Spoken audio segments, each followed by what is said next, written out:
When I got sick, my stepmom chose her daughter's birthday party over my life, so Dad gave her inheritance to me instead of her.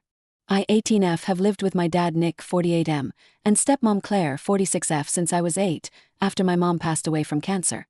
Those early years after mom's death were really tough.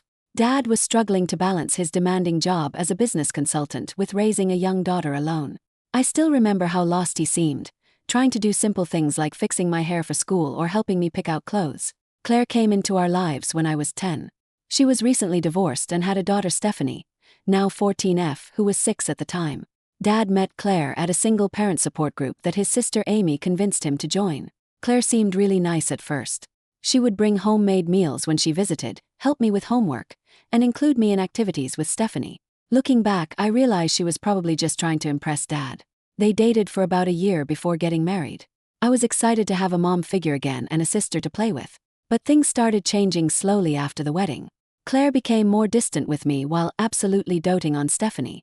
It was an obvious favoritism at first. Just little things like remembering Stephanie's preferences but forgetting mine, or praising Stephanie's achievements while barely acknowledging mine. As we got older, the differences in treatment became more apparent. Stephanie got new clothes every season while I had to make do with hand-me-downs or clearance items. Her birthday parties were huge events with dozens of guests, professional decorations, and expensive gifts, while mine were simple family dinners. When I tried telling Dad about it, Claire would explain it away, saying Stephanie was more sensitive and needed extra attention because of her parents' divorce, or that I was more mature and didn't need such elaborate celebrations. Dad tried his best to make things equal when he noticed the disparity. He would take me shopping separately or plan special father-daughter outings. But his work kept him traveling a lot, sometimes for weeks at a time. During those periods, Claire would barely acknowledge my existence except to give me chores or criticize something I'd done wrong.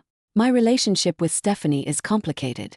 She's not intentionally mean, but growing up with Claire's constant favoritism has made her quite entitled. She expects to get her way in everything and doesn't understand why people might say no to her. We generally avoid conflict by staying out of each other's way, but there's definitely tension there. The current trauma started last month when Dad had to go to New York for an important 2-week business trip. He was leading negotiations for a major client deal that could finally get him the promotion to partner he'd been working toward for years. He was nervous about leaving because he'd noticed Claire acting weird lately, spending a lot of time on her phone and being secretive, but the trip was too important to postpone. A few days after he left, I woke up with severe pain in my lower back and a high fever. I tried to tough it out at first because Claire was busy planning Stephanie's upcoming 15th birthday party. She'd been talking about this party for months, wanting to make it a celebration even though we're not Hispanic. She'd already booked an expensive venue and hired event planners. When the pain got unbearable and I could barely walk, I finally told Claire I needed to go to the doctor. She acted like I was deliberately trying to sabotage her party planning. She kept saying things like, "You always need attention when something special is happening for Stephanie, and bet you're just jealous of all the party preparations." She eventually drove me to the hospital, complaining the whole way about how this was disrupting her schedule and how she had an important meeting with the party planners that she'd have to reschedule. In the emergency room, she kept rushing the nurses and asking how much longer everything would take. The doctor ran several tests and said I had a severe kidney infection with dangerously high levels of bacteria. He was concerned about possible sepsis and wanted me admitted immediately for at least 2 weeks of 4 antibiotics. He explained that kidney infections can become life-threatening if not treated properly. Claire immediately started arguing with the doctor. She accused him of overreacting and tried to claim that he was just trying to run up medical bills. She said she knew better because she'd worked as a medical receptionist once, and this was clearly just a minor infection that could be treated with oral antibiotics at home. The doctor tried explaining how serious my condition was, showing her my test results and pointing out my extremely high fever. But Claire wouldn't listen. She kept talking over him and insisting she had too much going on to deal with a hospital stay. She mentioned Stephanie's party at least 10 times, saying she couldn't possibly manage party preparations if she had to spend time at the hospital with me. When the doctor stepped out to get admission paperwork, Claire grabbed my arm and practically dragged me out of the hospital. I was too weak to resist much. She got some basic antibiotics from the pharmacy and took me home, lecturing me the whole way about being overdramatic and attention-seeking. The next week was absolute hell. My fever kept spiking to dangerous levels, but Claire just gave me Tylenol and told me to stop complaining. She would leave food and water by my bed but otherwise ignored me, spending all her time on party preparations. I could barely make it to the bathroom without getting dizzy and falling. I texted Dad that I was sick but didn't tell him how bad it was. I knew this business trip was crucial for his career, and I didn't want him to worry or feel like he had to come home early. I thought I could tough it out until he got back. Things came to a head when Dad's sister Amy stopped by unexpectedly with some documents Dad needed to sign for work. She found me alone in my room, barely conscious with a fever of 104.5 Fahrenheit. Claire and Stephanie were out shopping for party decorations and hadn't checked on me all day. My phone was dead, so I couldn't even call for help. Amy called an ambulance immediately. At the hospital, they said the infection had gotten much worse and was starting to spread to my bloodstream. The doctor told Amy that if I hadn't gotten treatment when I did, I could have gone into septic shock and died. Amy called Dad and told him everything. He dropped everything and took the first flight home, leaving his business partners to handle the rest of the negotiations. When he got to the hospital and saw my condition, he was absolutely livid. Claire tried defending herself, saying she truly thought I was just being dramatic and that she couldn't let Stephanie's special day be ruined. That's when Dad dropped the bomb. His father, my grandfather, had passed away recently and left Dad his luxury apartment in the city center. It's in a really nice area and worth a lot of money. Dad had been planning to give it to Claire as an anniversary gift since she'd always talked about wanting to live there. But after seeing how she'd neglected me and put a selling the apartment instead and putting the money in a trust fund for my college, Claire completely broke down, crying and apologizing, saying she didn't realize how sick I really was. But Dad wasn't having any of it. He said this wasn't just about the infection, it was about years of her subtle favoritism and treating me like an unwanted houseguest rather than a daughter. He gave her an ultimatum: either start treating me like her own daughter or he would divorce her and she could find somewhere else to live. That was 3 weeks ago. I'm finally out of the hospital and recovering at home. Claire has been trying really hard to be nice to me, but it feels totally fake and forced. Stephanie is angry at me, saying I ruined her birthday plans and turned her mom into a nervous wreck. But honestly, I don't feel bad at all. I could have died because Claire was too focused on throwing the perfect party for her precious daughter. I know this was really long, but I needed to get it all out. Am I wrong for not feeling guilty about Claire losing the apartment? Dad says I have nothing to feel bad about, but sometimes I wonder if I should have just kept quiet about how Claire treats me. A lot has happened since my last post, and things have gotten even messier than I could have imagined. After I got discharged from the hospital, Claire completely changed her behavior, at least when Dad was around. She started putting on this elaborate show of being the perfect stepmom, constantly hovering around me with fake concern plastered across her face. Every morning when Dad is having breakfast, she makes a big production of asking how I slept and if I'm feeling better. She offers to make me special meals, claiming she researched foods that are good for kidney recovery. Last week she even went shopping and brought home a bunch of expensive skincare products, making sure to give them to me right when Dad walked in the door from work. But the moment Dad leaves for the office, it's like a switch flips. She completely ignores my existence, walking past me without even a glance. If I try to talk to her, she gives one-word answers or pretends she didn't hear me. The food she so carefully prepared when Dad was home, it sits in the fridge untouched because she doesn't bother heating it up for me when he's gone. What's worse is that she's been poisoning Stephanie against me even more than before. I've overheard her telling Stephanie that I'm trying to deliberately break up their family and steal their inheritance. She keeps reminding Stephanie about all the plans they had for redecorating the apartment, making it sound like I somehow manipulated Dad into taking it away from them. Stephanie has been giving me death glares and making snide comments whenever we cross paths. She slams doors when I'm around and plays music really loud when I'm trying to rest. Last weekend, she had friends over and I overheard her telling them that I faked being seriously ill just to ruin her birthday plans and steal her mom's apartment. It hurts because we used to at least be civil to each other, even if we weren't close. The real bombshell dropped last week. I was in my room resting when I heard Claire on the phone in the hallway. She was talking to her sister and didn't realize how clearly her voice carried. What I heard made my blood run cold. She was literally laughing about how easily she was fooling Dad with her caring stepmom act. She told her sister she just needed to keep playing nice for a few more weeks until Dad calmed down and changed his mind about the apartment. She said she had Dad wrapped around her finger and knew exactly how to manipulate him when he was feeling guilty. The worst part. She said that once the apartment was in her name, she would make sure I was out of the house as soon as I turned 18, even if she had to make life so miserable that I left on my own. I was shaking with anger, but I managed to stay quiet and record the last part of her conversation on my phone. I remembered all the times over the years when I tried to tell Dad about Claire's behavior but had no proof, and how she would always twist things to make me sound like I was exaggerating. Not this time. I waited until Dad got home from work and played him the recording. The look on his face. I've never seen him so hurt and angry at the same time. Turns out he had actually been considering giving Claire another chance. He told me later that she had been crying to him every night about how sorry she was and how she wanted to make things right. He'd even made an appointment with his lawyer to discuss transferring the apartment to her name. After hearing the recording, Dad went straight to his lawyer's office. He came back with divorce papers. When Claire was served the next day, she completely lost control. She started screaming that I had set her up and recorded her illegally. Then she stormed into Dad's home office and just went berserk. She threw his laptop across the room, knocked over filing cabinets, and started ripping up papers from his desk. But what really broke my heart was when she grabbed the photos of me and my mom that Dad kept on his desk. These were some of the last photos taken before Mom got sick, showing us on a family vacation at the beach. Claire smashed the frames and tore the photos into pieces, screaming that she was sick of living in a dead woman's shadow. Dad called the police and they arrested Claire for destruction of property. She spent the night in jail until her sister bailed her out. Now she's staying at her sister's house and bombarding Dad with texts and calls. She switches between begging for another chance and threatening to ruin his reputation at work if he goes through with the divorce. The whole situation has divided our extended family. Claire has been telling everyone that I'm a manipulative teenager who secretly recorded her private conversation to steal her inheritance. Some of Dad's cousins and even his older brother are saying I should have minded my own business instead of stirring up trouble in my parents' marriage.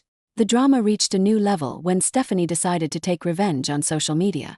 She posted a long rant about me on Instagram, calling me a homewrecker and accusing me of stealing her mom's apartment. She even shared screenshots of old text messages where I had complained to friends about Claire's treatment of me, trying to paint me as jealous and attention-seeking. Now kids from school are commenting nasty things on my posts and sending me mean messages. Dad is absolutely furious about the social media attacks. He contacted Stephanie's biological dad, and they agreed it would be best for her to stay with him for a while until things calmed down. She left yesterday, slamming the door and telling me she would never forgive me for ruining her life. I feel terrible about how things turned out for Stephanie. She's just a kid and I know none of this is really her fault. She's been manipulated by Claire her whole life.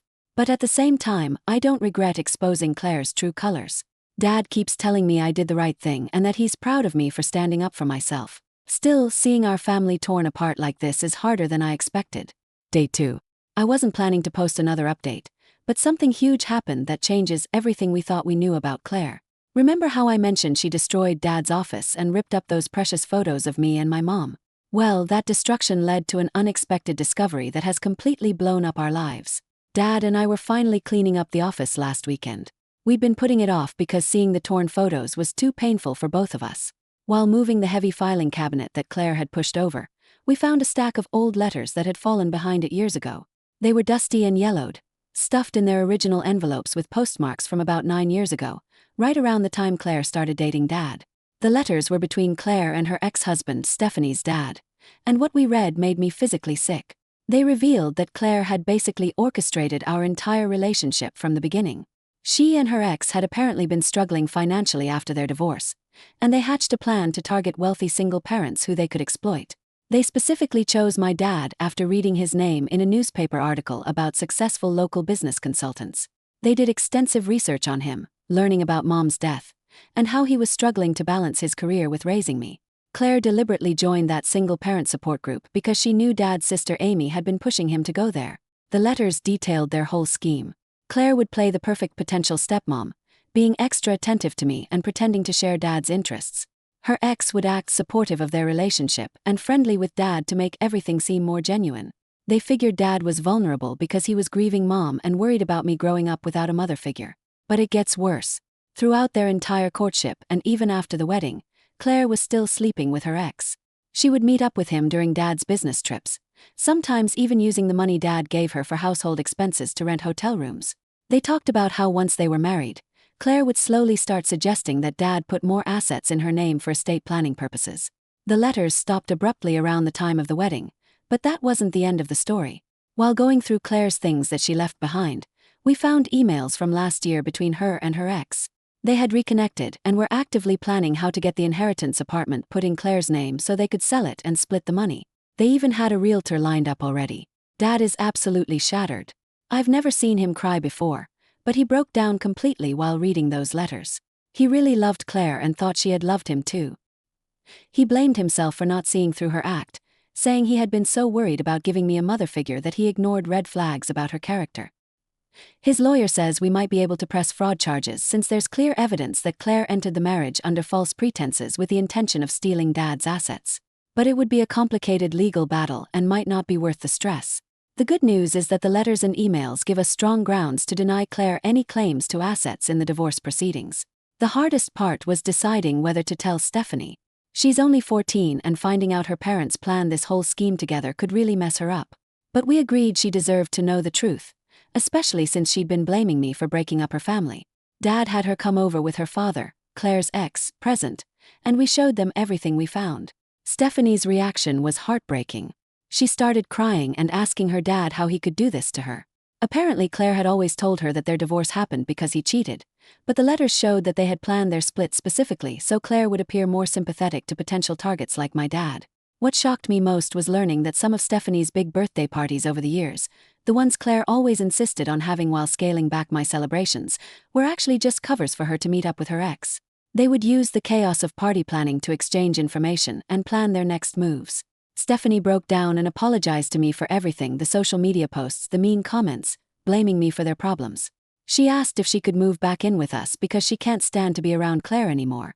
Even her dad agreed it would be better for her to stay with us while he deals with his own legal issues that might come from his involvement in Claire's scheme. Now Claire is desperately trying to do damage control. When she found out we discovered the letters, she tried claiming they were just fantasies or creative writing exercises. Then she switched to saying she may have started out with bad intentions but genuinely fell in love with Dad later.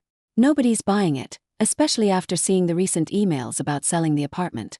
Date 3. A lot has happened since my last update, and I think this will be my final post about this whole situation. The divorce has finally settled, though not without some last-minute drama from Claire. She initially tried to contest it, claiming she deserved half of everything because she had been a devoted wife and stepmom for 8 years. But her tune changed quickly when Dad's lawyer presented the letters and emails as evidence. She agreed to his terms within hours of being shown copies of her own words.